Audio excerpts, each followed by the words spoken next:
This one started. طيب بسم الله.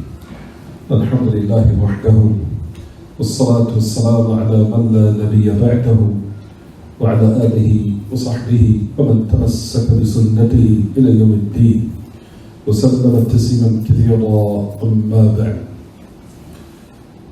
So we inaugurate this lesson in one of the books of the Salaf by the great, I hope it is, should I know his own? He said it's broadcasting. But the great illustrious Imam al-Mujaddid, the reviver of the Aqidat al-Salafiyyah during his time, Shaykh al-Islam, Taymiyyah Ahmad ibn Abdul Halim ibn Abdul Salam ibn Taymiyyah al-Harrani thumma al-Dimashqi rahimahullah rahmatul wasi'ah, who died 726 after the migration of our Prophet alayhi salatu wasalam. As far as what has been informed as Ustad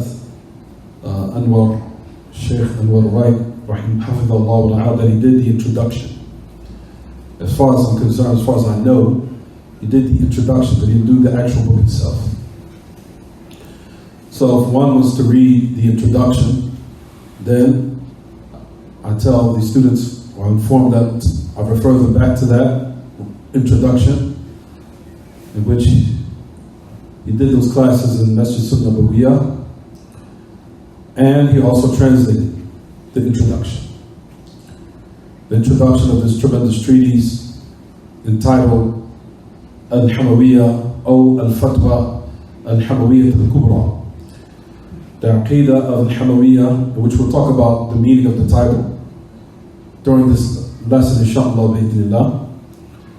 As this tremendous treatise, Ya Ma'ashar al-Ikhwa, is a blessed book,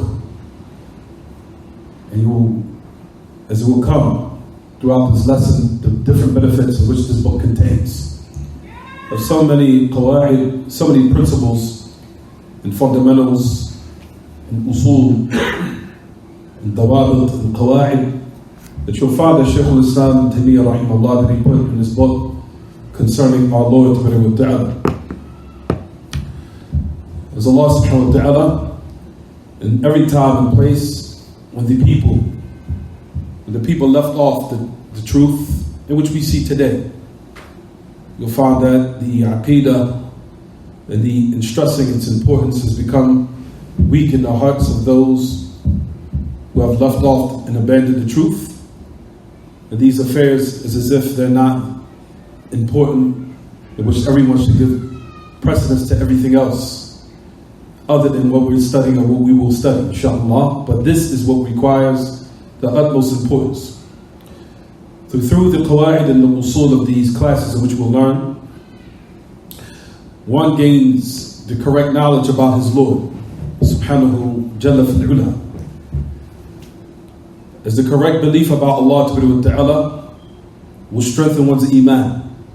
Because the more you grow in knowledge about Allah in the correct manner, the more you grow in fear of Him ta'ala, and know how powerful and magnificent and exalted He is, subhanahu jalla fi'ula, when you learn these qawa'id and when you study these types of books.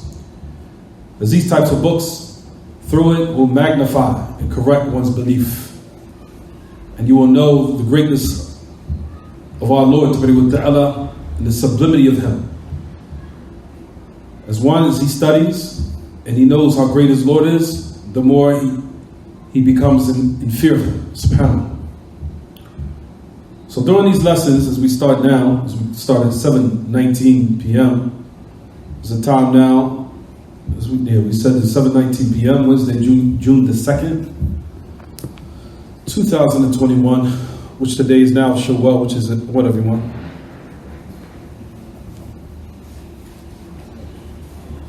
As today now is the 21st of Shawwal. We're still in the blessed month of Shawwal,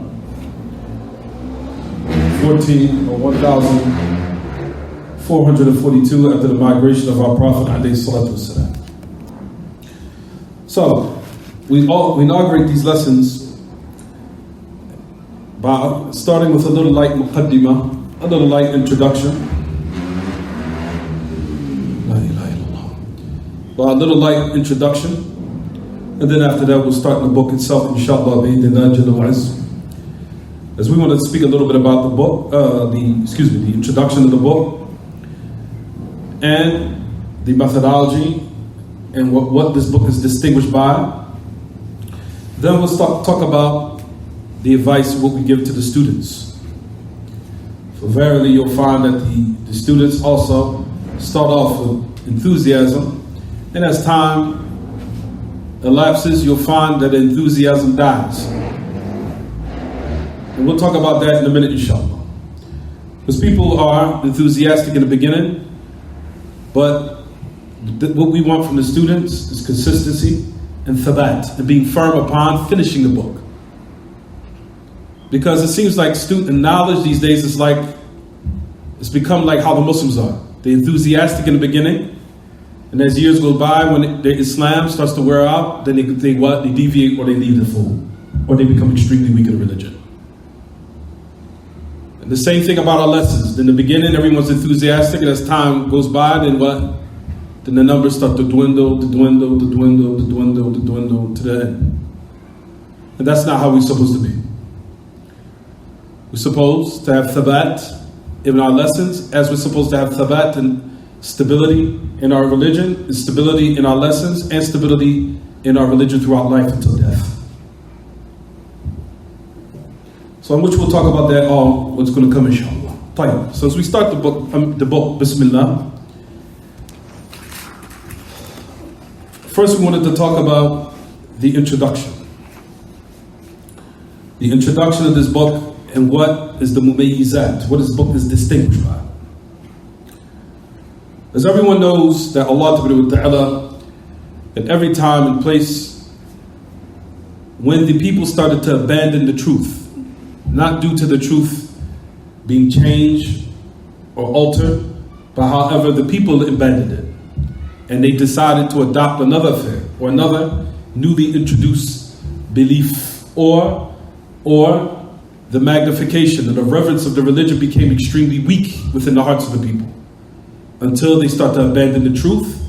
Allah Ta'ala, in that particular time, when the truth became left off, or the people, or a lot of the people, or the majority of the people became ignorant of the truth, Allah Ta'ala will send not a messenger or a prophet, because those doors are shut, but we will find that Allah Ta'ala will inspire an individual to be from what they call the mujaddideen, the reviver of what the people left off, due to the fact that we know the doors of wahi, of revelation, is closed. But there's a narration, as we know, as it comes in the authentic narration, that the Prophet ﷺ has said, "Inna Allah yab'athu ala kulli ra'si mi'atin man yujaddidu lahum dinahum." That Allah Ta'ala, at the end of every century or 100 years, at the end of every 100 years, He will what? Inspire for one to come and revive for the people their religion. And we mean revival, not coming with something new, but calling to people to what was correct of what they abandoned and what they left off, even though it's already there. To inspire them and to what? Instill that enthusiasm to the people to return back what they had abandoned and left off of the truth. For verily, these type of people started with the great Imam, starting what? Starting with Imam Ahmad, rahimahullah. As the Mujaddidun across time. But before we talk about Imam Ahmad and tie everything in, which we'll speak about inshallah, Shaykh al-Islam Taymiyyah rahimahullah meant that he appeared in a time in which the Minhaj al-Salaf, or the belief of the pious predecessors, of meaning the Sahaba, and those who followed them with perfection, this belief became ignorant, meaning the people abandoned it. They abandoned the correct belief, and the people need to know the importance of holding on to the correct belief, due to the fact that that is their means of entering paradise. and their means of rectification as soon as they die. And their chances of entering paradise, that it will become extremely weak if they abandon this belief. This belief, which is called Minhaj al-Salaf, or Aqidat al-Salaf, or Aqidat al-Salafiyah, the people became ignorant of it. Became ignorant of it to the point, like we said, where Shaykh al-Islam Taymiyyah came at a time where the people totally abandoned it, to the point as a Minhaj al-Salafi, or the belief of the people, the truth, became non-existent with the people, not the fact it was not there. It was there, but the majority of people had abandoned it. And similar to that, if you look to the history, which we'll talk about inshallah, as what happened to Imam Ahmad after his severe trial and tribulation. As Ahl Sunnah, during his time, they became dispersed within the lands, throughout the world, in the different parts of the lands. Just as you'll find the great historian, his name was Abu al-Abbas, Ahmad ibn Ali al-Maqrizi, rahimahullah, who died 845 after the Hijrah. Al-Athari al-Shafi'i. As you'll find that the great Imam, he was a historian. His name was Maqrizi. If he was named, if you want to say, Abu al-Abbas Ahmad ibn Ali al-Maqrizi, who died 845 after the Hijrah. You'll find that he spoke about these affairs, especially pertaining to Shaykh al-Islam Taymiyyah. He said, of course, after the mihna of the severe test of Imam Ahmad, Ahl Sunnah, or the people of the truth, the carriers of the truth, became dispersed in the lands. Until he even mentioned, rahimahullah al-Maqrizi, he said that the Minhaj al-Salaf became totally unaware of. The people became ignorant of it during the time in which Shaykh al-Islam Taymiyyah had appeared. For verily, during the time of Shaykh al-Islam Taymiyyah, the people are unaware of Minhaj al-Salaf until Allah Ta'ala facilitated. He facilitated and he inspired, of course, one who revived the truth. He said, "Yujaddid min jadid, ittiba' minhaj as-salaf as-salih." He will revive from new, following the methodology of the pious predecessors. After what had manifest during the time of Shaykh al-Islam, what had manifest during his time was ilm al-kalam. The ilm al-kalam, the knowledge of rhetoric. Knowledge of rhetoric meaning the adoption of Greek philosophy and the adoption of logic and the adoption of what? Those affairs that's pertaining to them, such as logic, such as rhetoric, such as we said, ilm and falsafa and philosophy. All that which came from the Greeks. Because the Greeks, they were the one that was sent with this type of what? Satanic concepts and ideas. So you'll find that the Muslims, when they were affected by all these different types of what we said, knowledge of rhetoric, philosophy, logic, and the likes of that, and polytheism itself, when the people started to adopt that, and at the same time, what was also a baliyah, what was also an atrocity, which a lot of the Muslims had adopted, which is called tasawwuf, the knowledge of Sufiya, also became an affair which what the Muslims adopted. All of these were atrocities and affairs that were devastating. And yet these affairs are more devastating than killing and murder and bloodshed. A lot of people think, how is this more devastating than killing and murder and bloodshed? Because if the people are ignorant of the correct belief, then this is the result of it. The result of it is killing and murder and bloodshed. Due to the fact that you hear in the background a bunch of corruption in the street. Why? Because they have no incorrect belief. They don't have the correct belief. So corruption in the land comes as a result of being ignorant about your Lord. Which one adopts the correct belief by their Lord, or the correct belief of their Lord by learning Minhaj as-Salaf.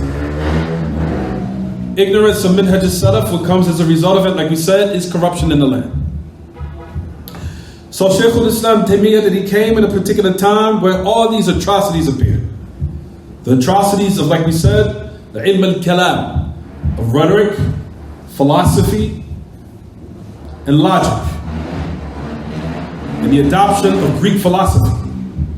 All of that became introduced, in which the Muslims adopted.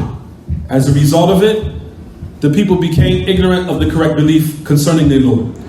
And also, like we said, from the atrocities that the people had adopted was Sufiya, Tasawwuf. From those affairs that we find, like we said, is concerning ilm al-kalam, or the knowledge of logic and philosophy and the likes, which is pertaining to the Aqidah al-Mu'tazila. And I'm sure that everyone has heard of that. Especially during the time of Imam Ahmad, in which this atrocity started, the belief of the Mu'tazila. In which you'll find at the time of Imam Ahmad, in which you'll find the Khalifa during his time when Imam Ahmad was living, who adopted it, was the Khalifa al-Ma'mun al-Abbasi.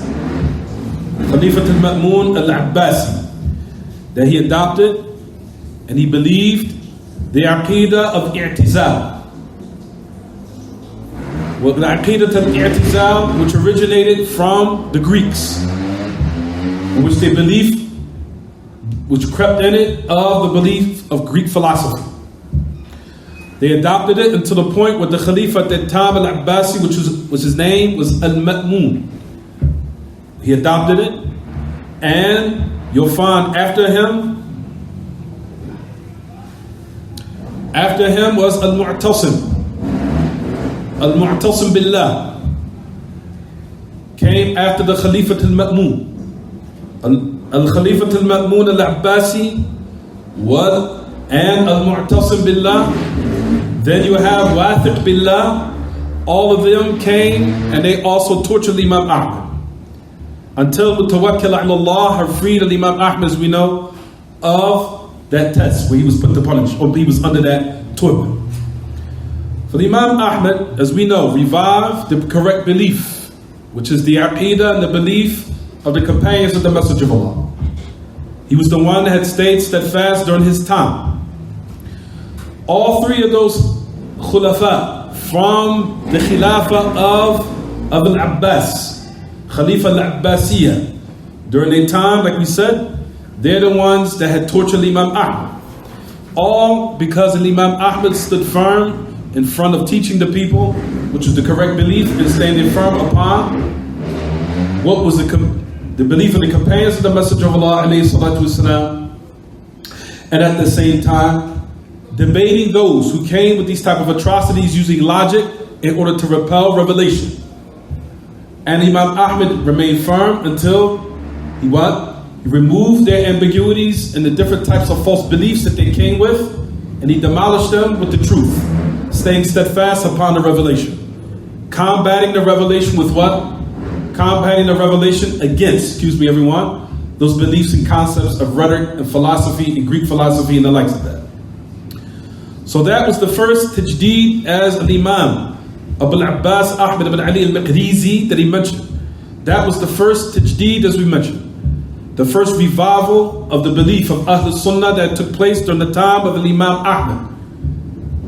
Imam Ahmad was the first tajdeed, as you'll find, that he mentioned when he's saying in giving the details concerning the history that had came, or the major parts and events that had taken place throughout time, which was pertaining to reviving the belief of the people of the safe sect, meaning the people who will be saved on the day of resurrection. So when people hear the Aqidah to Salaf, or the Aqidah of the safe sect, meaning the safe sect on the day of resurrection. The safe sect, number one, in this world, meaning by them staying steadfast. And when you say safe sect, also them being saved by the punishment in the grave. And when you say safe sect, meaning those who will be saved on the day of resurrection. So that's when we say, when we stress the importance of Aqidah to Salaf, these are the reasons.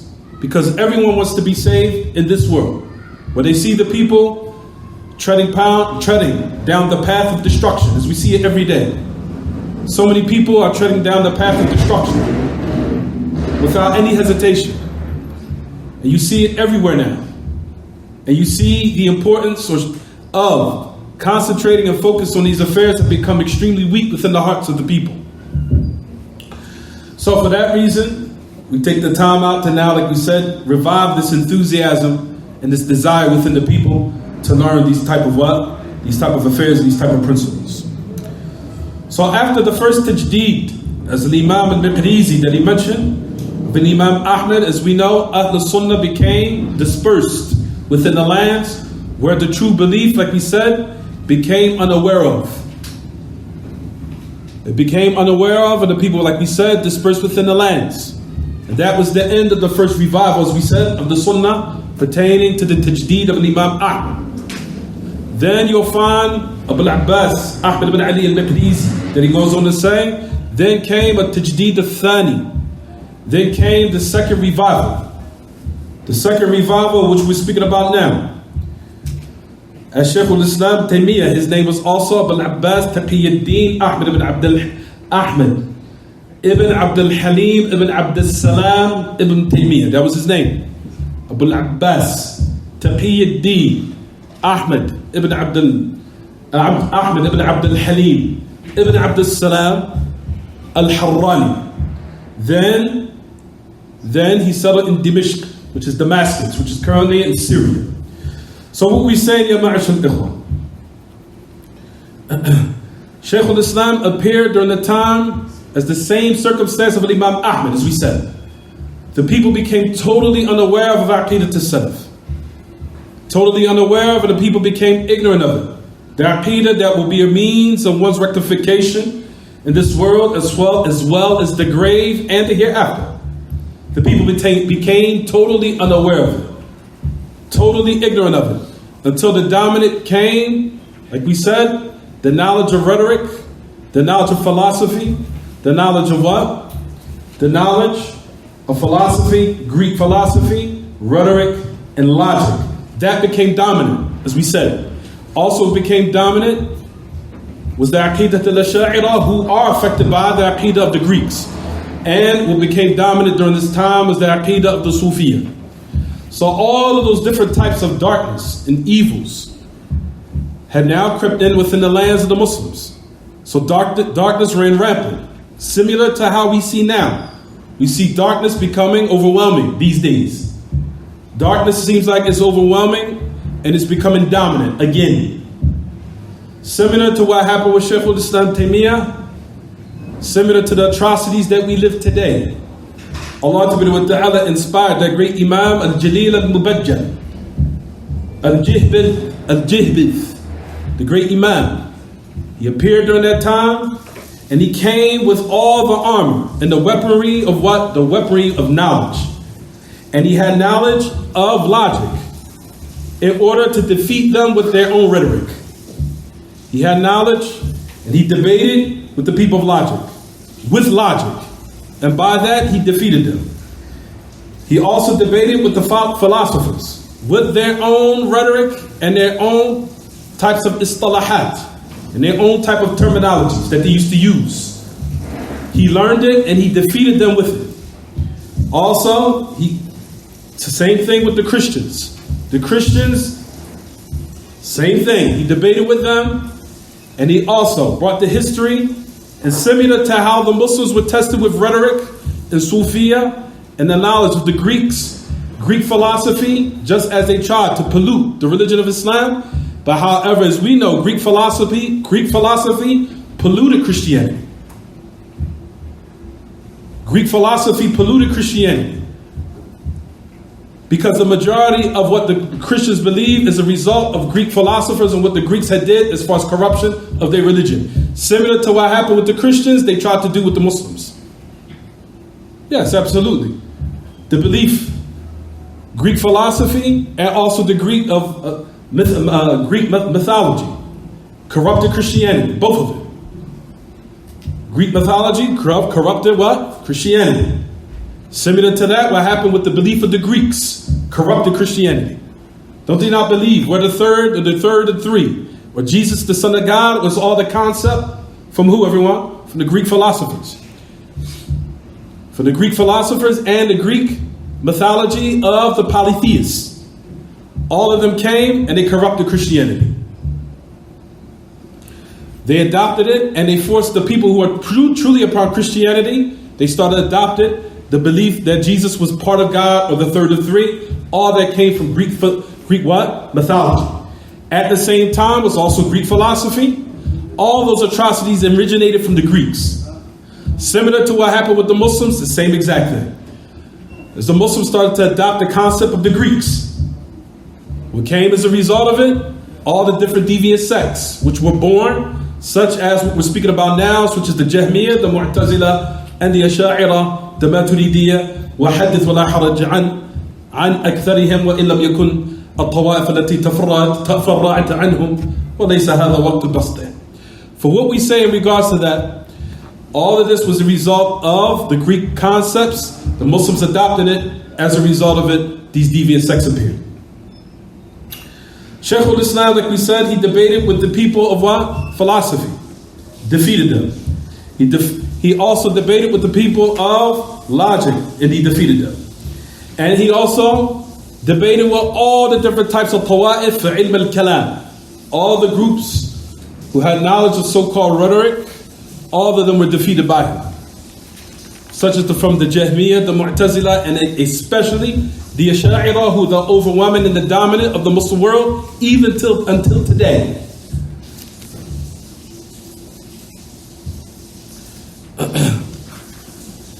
And we know that the biggest fitna during the time of Shaykh al-Islam Taymiyyah, even though he had refuted all of those different sects, the biggest fitna which you notice that he focused on more was the different types of munaqashat al-harra al-mutakarrara مع المعتزلة وخصوصا الأشاعرة. You'll find that Shaykh al-Islam used to focus on the Asha'ira so much to the point that people will even think, what is the thing you have with the Asha'ira? Here, right here, ya ma'ashar al-ikhwa, is a minhaj that one needs to know, that a lot of people are ignorant of.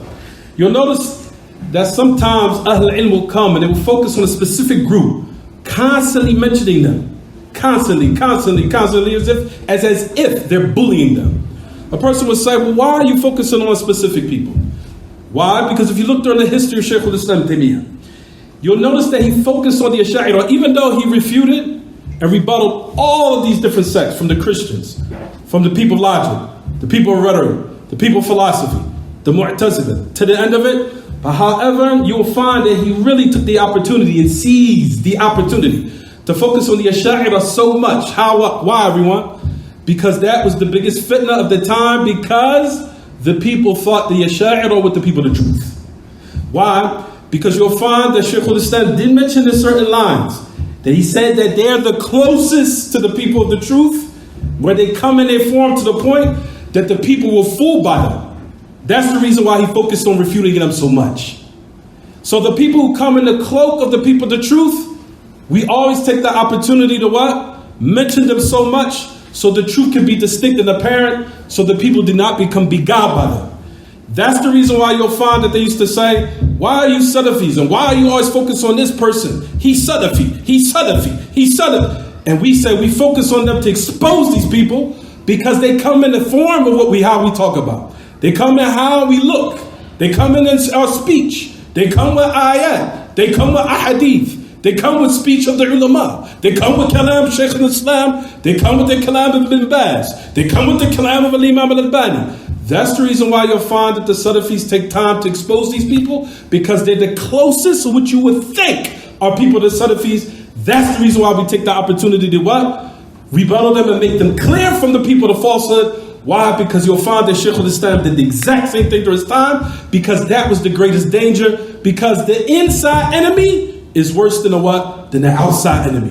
The enemy that looks just like you, sounds like you, looks like you, uses the same speech as you, tries to also affiliate with the same scholars, are the most dangerous upon us.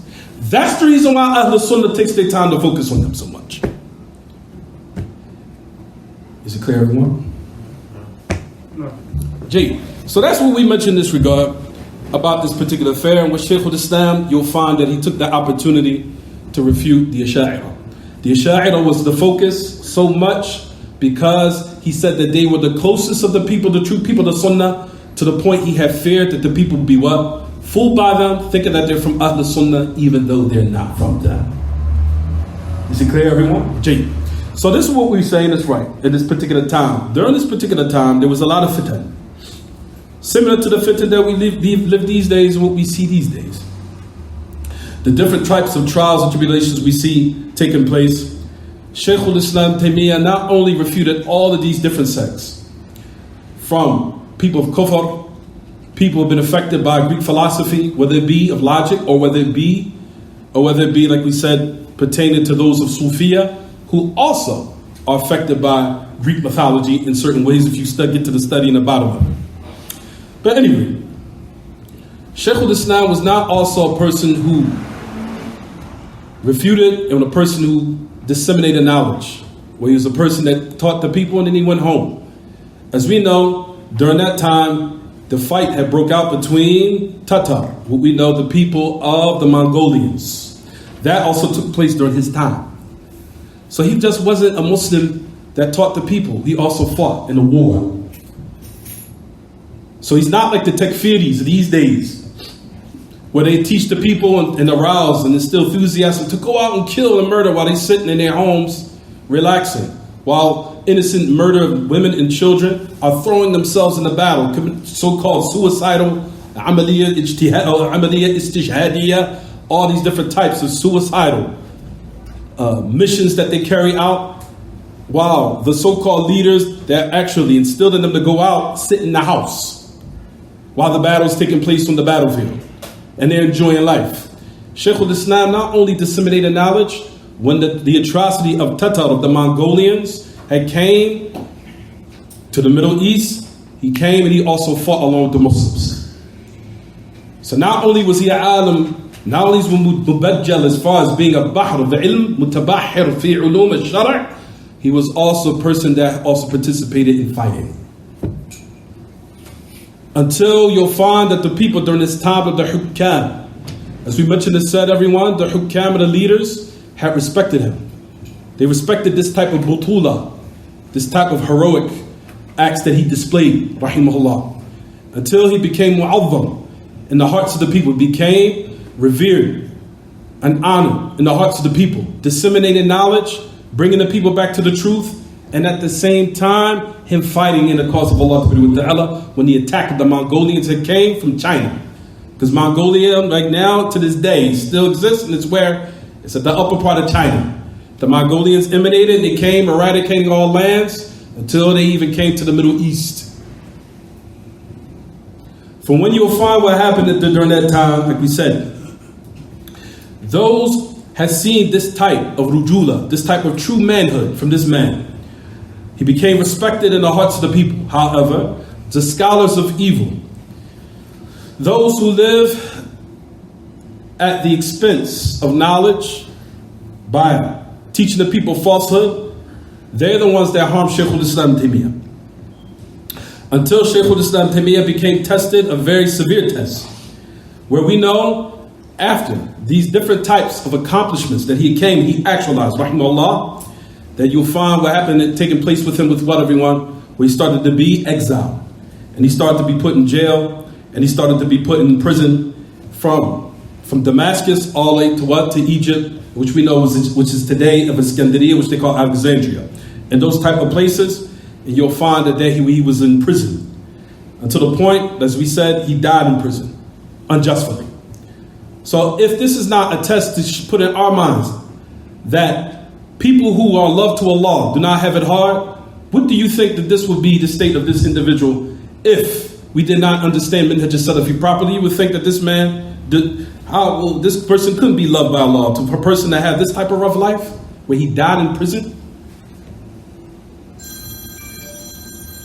So brothers, if you can they turn their phones to silent? If they can, or turn their phone down, their volume down, Jazakallah khairan. So we say, find what we say in this regard. During this time, Shaykh al-Islam Taymiyyah was in prison. After propagating the truth, returning the people back to what is correct, reviving the sunnah, reviving what was the aqeedah, the rectification of civilizations, not just the rectification of that particular people in that area, bringing the people back to what is a means of their rectification all over the dunya, no matter what of color or race, of what they were, or where they came from, or what was their background. Reviving the people, which is the most honorable thing that any human being can do, besides money and dunya and amassing it.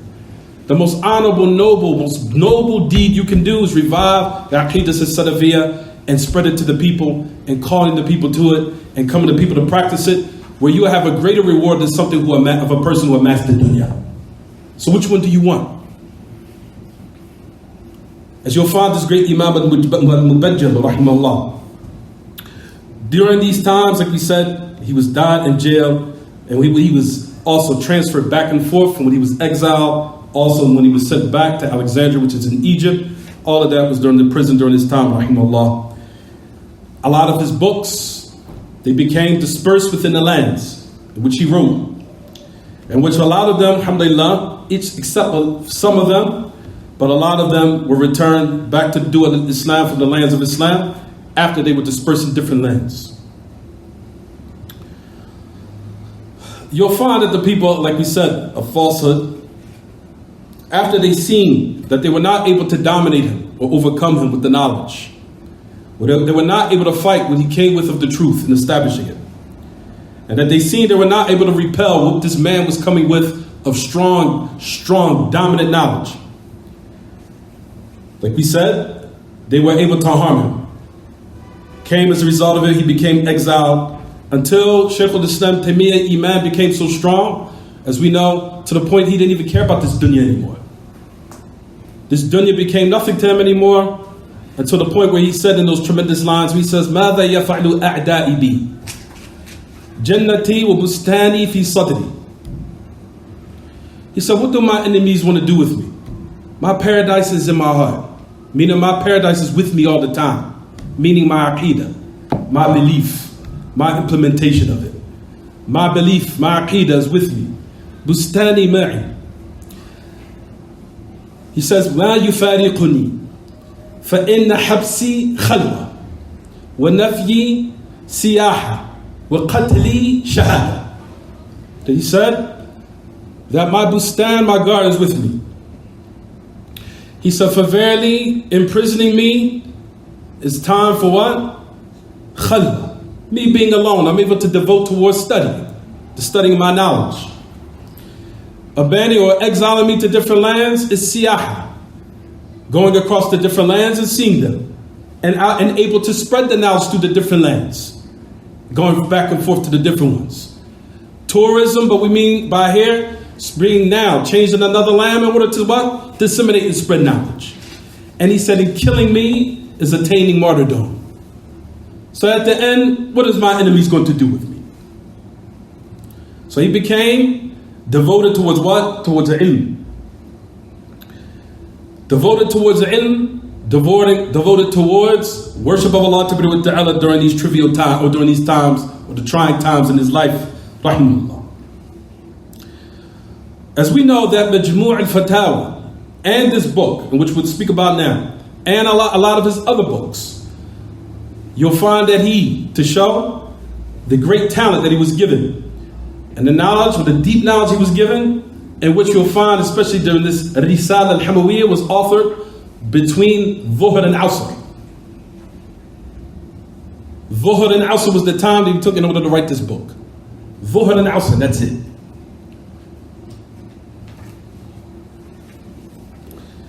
Same thing that Majmu' al-Fatawi that we know. There's also that encyclopedia which every person of the Sunnah all over the dunya knows, no matter what country you're from, except that they know what they call Majmu' al-Fatawi by Shaykh al-Islam Taymiyyah. Then also that particular book, which is hard upon every student of knowledge to read. No one can just pick up Majmu' al-Fatawa and just start reading it. Some of those ibarat, certain statements that he made was mu'aqqada, a little bit difficult to understand, which you have to have a teacher to break it down to if you don't understand it. And certain terminologies that he used to refute the people of falsehood. That Majmu' also that he didn't take a long time to author it. Didn't take a long time to write it. Which lets you know the great talent that this great Imam al-Mubajjal was given. Rahimahullah. And you'll find that he says in the poetry, تِلْكَ الْمَوَاهِبَ مِنْ رَبِّ الْعِبَادِ فَلَا يُقَالُ هَلَّا وَلَوْلَا وَلِمَا أَوْ لِمَا. فَتِلْكَ الْمَوَاهِبَ مِنْ رَبِّ الْعِبَادِ فَلَا يُقَالُ هَلَّا وَلَوْلَا أَوْ لِمَا. For verily those are gifts that Allah gives to certain servants.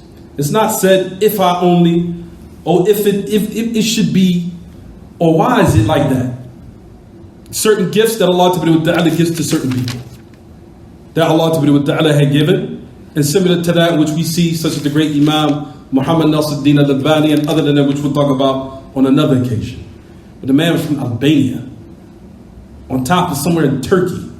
That's where he originated from. Where all the lands were Kosovo, Macedonia, and Athens, Greece, and all Turkey, all in that region. That's where he's originated. That's where he's from originally. And similar to that, which he came to Syria, which we'll talk about that a little bit later, inshallah. So you'll find, like we said, after all of the people of falsehood who tried to now live upon the hisab of the ilm, where they were now attaining money, people falsehood, and they seen that their so-called plots were now being foiled by what Shaykh al-Islam was given of clear evidence and proofs.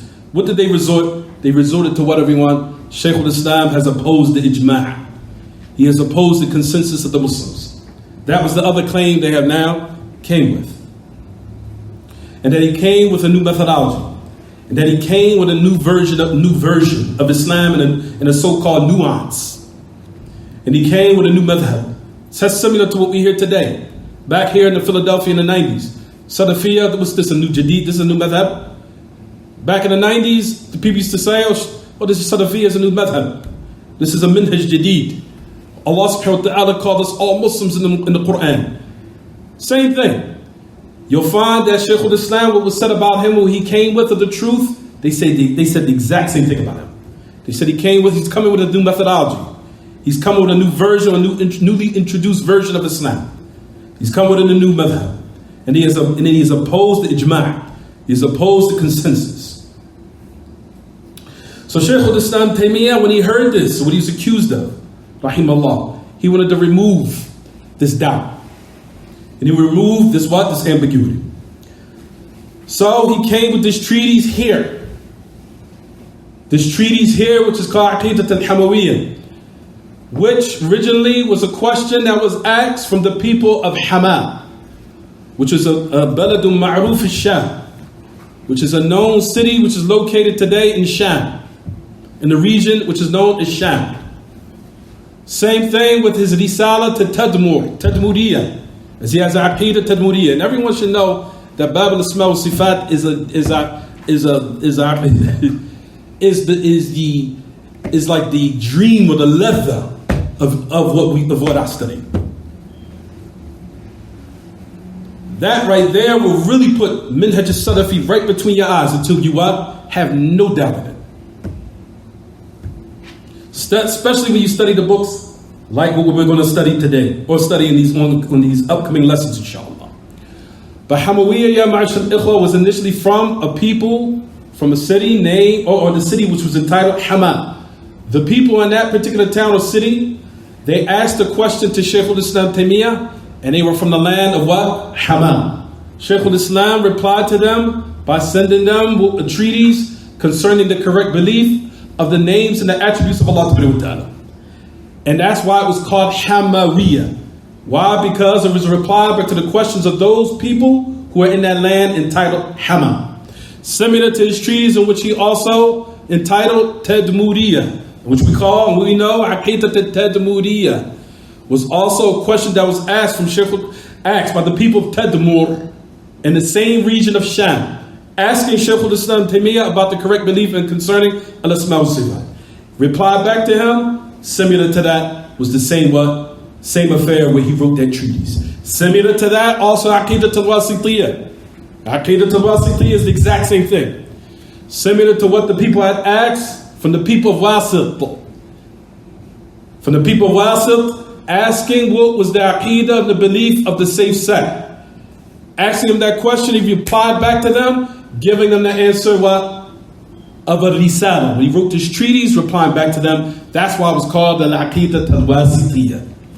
So all of those names that you see, Wasitiyah, Tadmuriyah, Hamawiyyah, were all names of what? Cities and towns. They were names of cities. So that was the reason why I took the name what? Hamawiyyah, Tadmuriyah, Wasitiyah. Is it clear, everyone? Jay. So this is what we say. How much time we have to Maghrib? بقي كم عدة دخول المغرب؟ بقي جيد. طيب.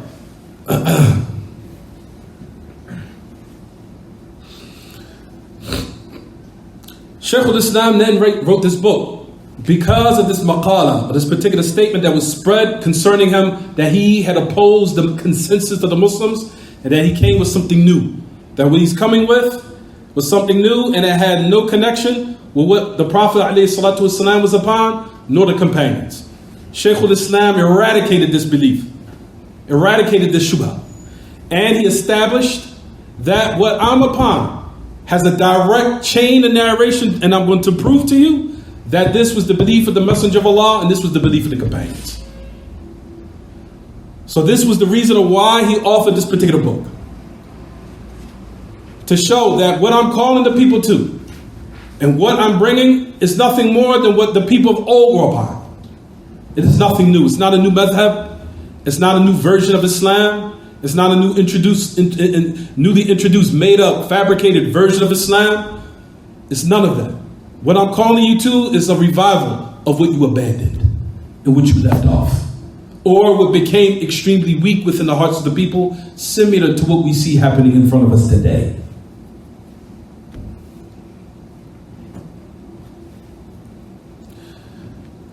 So you'll find, ya ma'ashal ikhwan, based upon what we said, we wanted to mention a little bit, we just discussed somewhat of Shaykh al-Islam, Ibn Taymiyyah, about him. Because we don't have time to talk about his history, but we wanted to also take the time is to explain a little bit about the book itself, and also about what we want to give advice to the students. Because everyone starts these lessons off attending them and being very diligent in attending them. Like I said, brothers and sisters, like we said, everyone, how we are in these lessons should be how we are in our religion. People are firm in the beginning of these lessons and then they fall off in the later parts of it. Similar to what we see of a lot of our brothers and sisters. They're enthusiastic in the beginning of their religion, and as years by, they see that they start to get weak, start to fall off. So we usikum bithabat. Not only just in the lessons of consistently attending them, because everyone attends the lessons in the beginning, then after about 3 or 4 months, maybe 2 people come.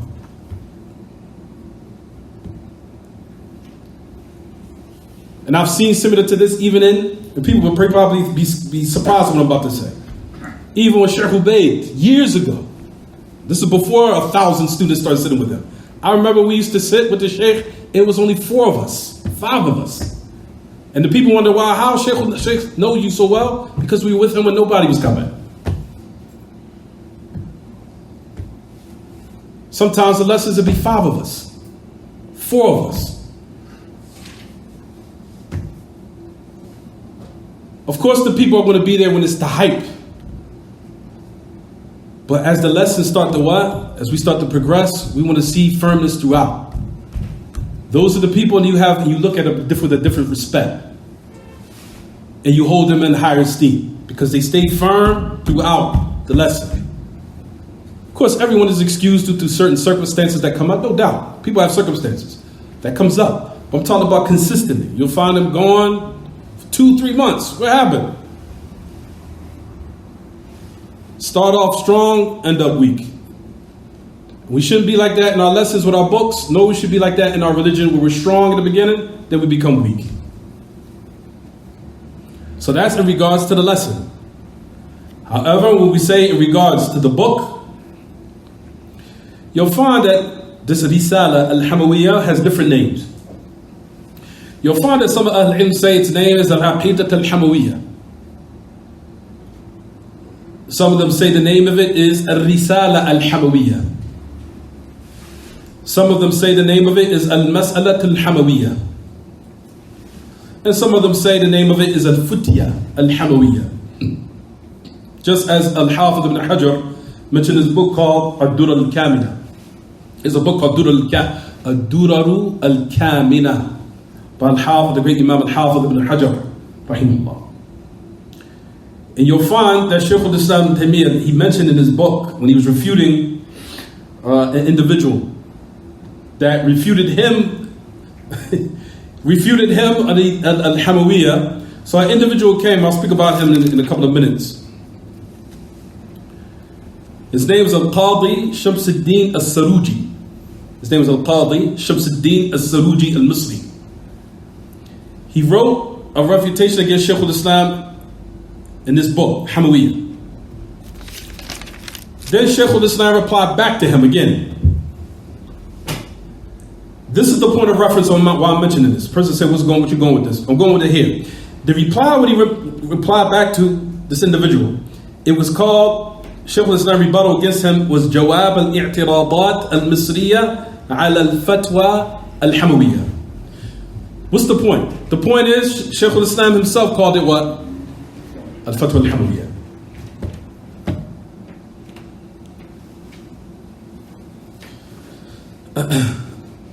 This book, Ya Ma'ashar al-Ikhwa, that it clarifies the Aqidah Ahl Sunnah. We already just said that Shaykh al-Islam have wrote this book in which year? 798 of the Hijrah. Sanata 98 wa 600.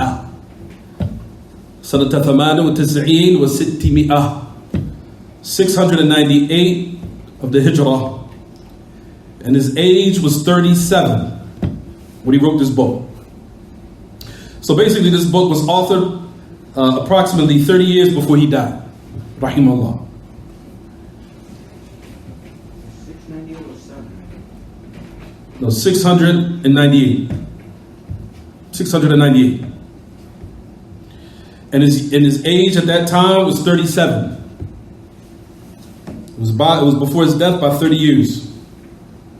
And like we said, he authored this book between Dhuhr and Asr.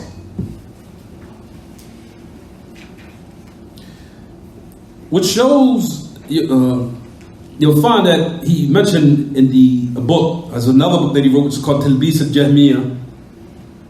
Matter of fact, too long, too much.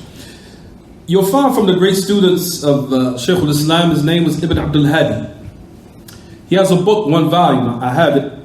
It's called Al-Uqud al-Durriyah. It's called Al-Uqud al-Durriyah. By one of his famous students, Ibn Abdul Hadi, Sahib al-Muharrar. Ibn Abdul Hadi wrote in his book, and also the great Imam Ibn Rajab al-Hanbali in his book called Dhayl al-Tabaqat, and other than that.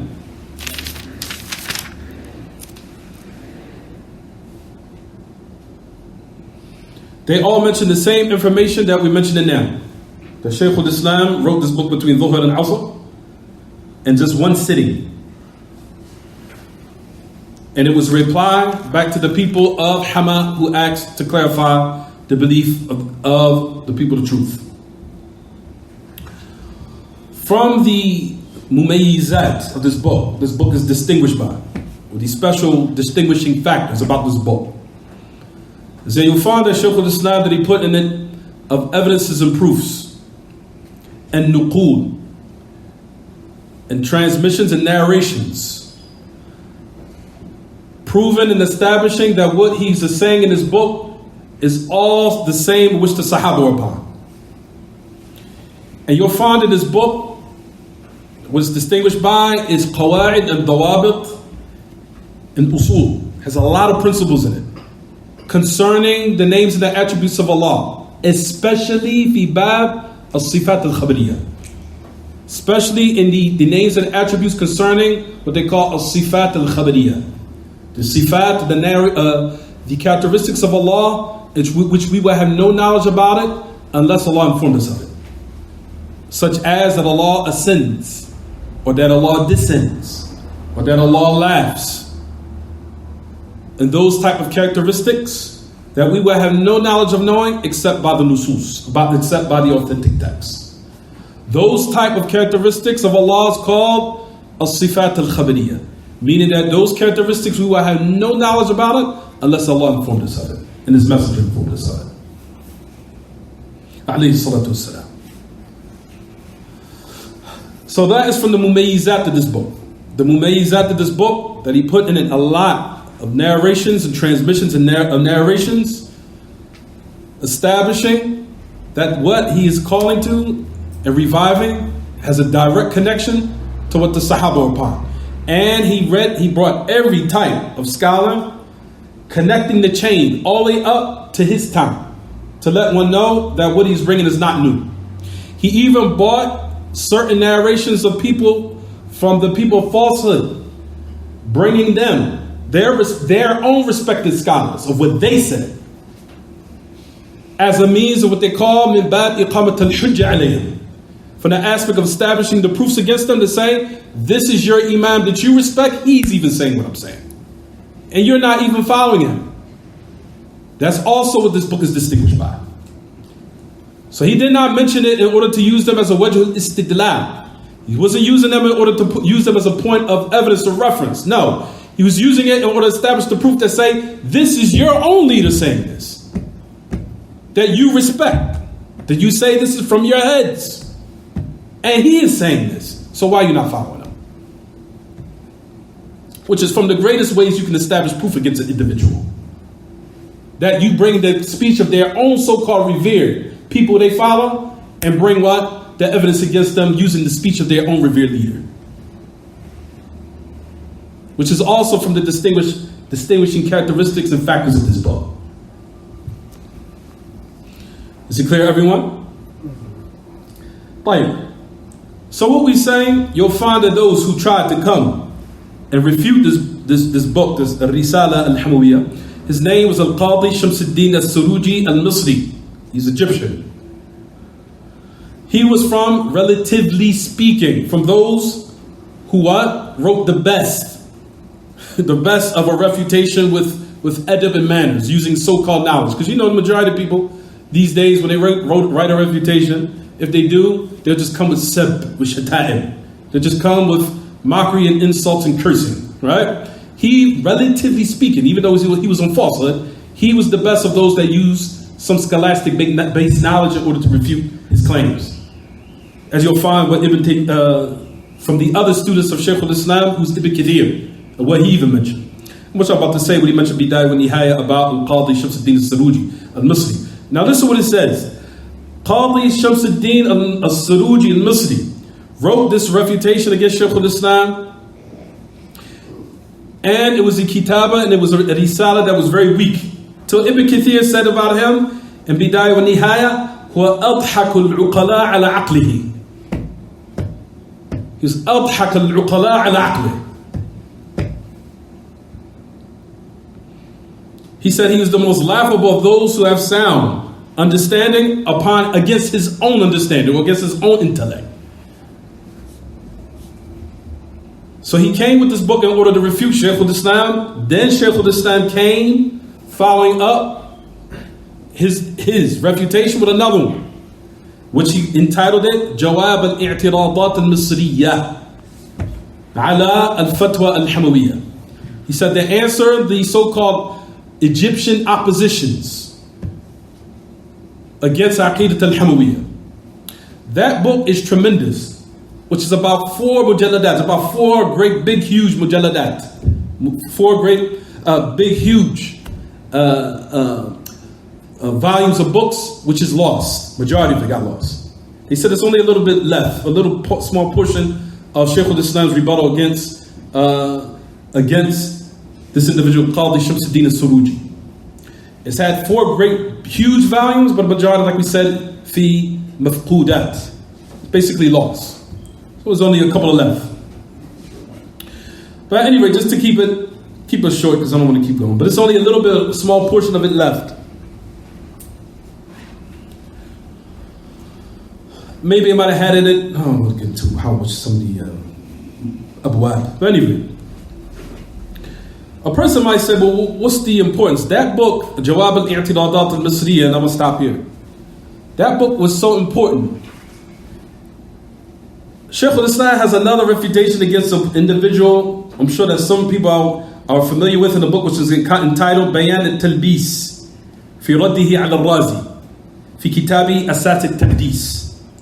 There's a book by al-Razi which was entitled Asas al-Taqdis. Shaykh al-Islam wrote a refutation against him called Bayan al-Talbis. Right?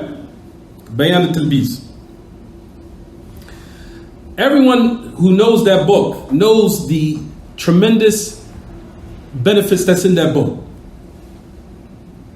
Of what a person would gain knowledge of how to purposely, or how to now bring the text of an individual and how to refute them with what? Mannerism, respect, bringing their own accurate information and taking what they said and now plucking it off and chopping it down bit by bit until the point where there's nothing left of their evidences and proof standing. That book, which Shaykh al-Islam had written against Razi, in his book called Taqdis, Asas al-Taqdis, right? The book Jawab al-I'tiradat, right everyone? That was the asl. That was the origin. The book against Razi, that was the tatbeen for it.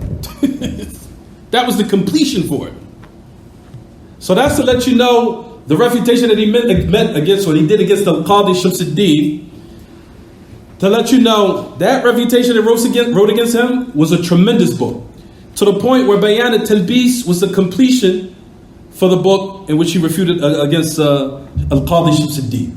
In which he would say, Jawab al-I'tiradat, that was the origin, that was the foundation. And Bayan al-Talbis, that was the completion. To follow the asl, which was the book against what they call Jawab al-I'tiradat by Al-Qadi Shamsuddin al-Suruji. That's to let you know, and that's just a side benefit. Whoever didn't catch it, don't worry about it. That's just a side benefit. Fa'ida janibiyya. I don't want to get too much into that. From the books that we'll probably be using is also tremendous talkhis by the great Imam Muhammad ibn Uthaymeen rahimahullah, which is called Fathu Rabb al-Bariyah bi Talkhis al-Hamawiyyah. Fath Rabb al-Bariyah bi Talkhis al-Hamawiyyah, by the great Imam, Jazahullahu anna wa anil muslimin wa an ahl sunnah wa anil haqq khayr jazaa, the great Imam Muhammad bin Salih ibn Uthaymeen rahimahullah rahmatan wasi'ah, wa rafa'a Allahu darajatahu wa askanahu fi fasih jannatih. That's also a tremendous book in which we'll discuss later, and will suffice for what we mentioned today, and that's it. And I'll see you guys for tomorrow. Play. Any questions about the lesson? تفضل خليل. ويكون الدرس متعلق بالسؤال والأسئلة تكون لها علاقة بالدرس نفسه. Anyone?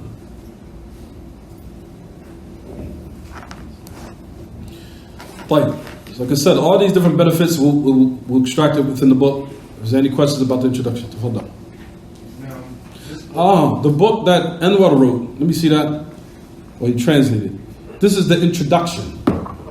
We're not going to do the introduction. We're not going to do the introduction. Ustad Anwar, Shaykh Anwar, what he wrote was the introduction. If you notice, it says introduction to Fatwa al-Hamawiyyah. We're going to start in the actual book itself. If one wanted to use, they could, but this is just the introduction. That's it. No more, no less. All right, everyone? I don't want to say less, but there's no more than the introduction. Yeah. Is it clear, everyone? We have a few words left. It's an introduction. I'm not doing an introduction. That with you? You don't need it. There's another book that was translated. I don't know the author. I don't know the translator. I don't know him. That Abdul Shakur, I wanted him to send me a copy of it, and I'll give it to the brothers. There's a translation that he did. I don't know the individual, Abu Zubair, Abdul Rahman, something to that effect. I don't know the translator. I don't know him. But as far as the translation, one can utilize that just for the translation. And if there's any mistakes in the translation, we'll go over it as we move along throughout the book. Is it clear, everyone?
Like, what we were saying is that this is the introduction that he wrote, Hafidhullah, and this is just a mere introduction. We'll be actually studying the book itself. So that's the first thing. The second thing, there was another book that was translated. I don't know the author. Why keep saying author? Translator. The translator. He translated Shaykh Muhammad ibn Uthaymeen's Talkhis, his summary. Fathu Rabb al-Bariyah. He translated it. So one wants to use that for the English, they can, just for the text. As far as the minhaj of Shaykh Uthaymeen in that particular summary, I'll talk about that later.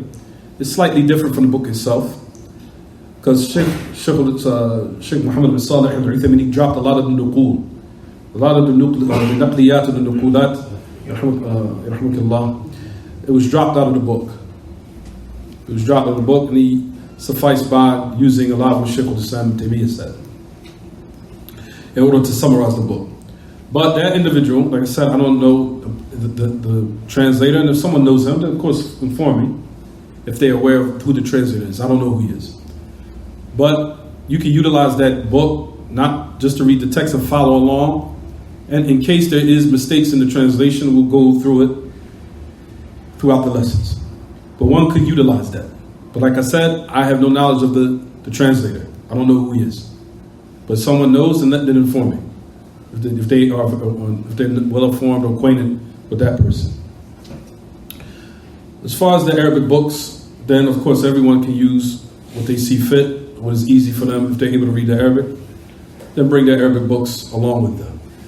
Like I said, one day from today, I hope that I'll be able to die one day and I'll be able to teach these lessons in Arabic. وهذا هو المفضل عندي أن ألقي جميع هذه الدروس في العربية. أنا أكره الدروس في الإنجليزية. ووصل الأمر بي إلى هذه الدرجة، إلى درجة البغض. فالمفضل عندي إلقاء جميع هذه الدروس في العربية. That's what I prefer. That's how I hope one day before I die that I'll be able to do that, to teach the people in Arabic. Because English, I hate teaching the classes in Arabic to this point, but we're forced to do it because a lot of the people are still not acquainted with Arabic yet. نسأل الله يقوينا وإياكم جميعا. Ask Allah to strengthen all of us. It seems like we're going backwards in certain affairs, but what's moving forward is when you can teach lessons in Arabic, and that's when you know that you're really moving forward. But inshallah, bidillah, one day. Is there anything else, anyone?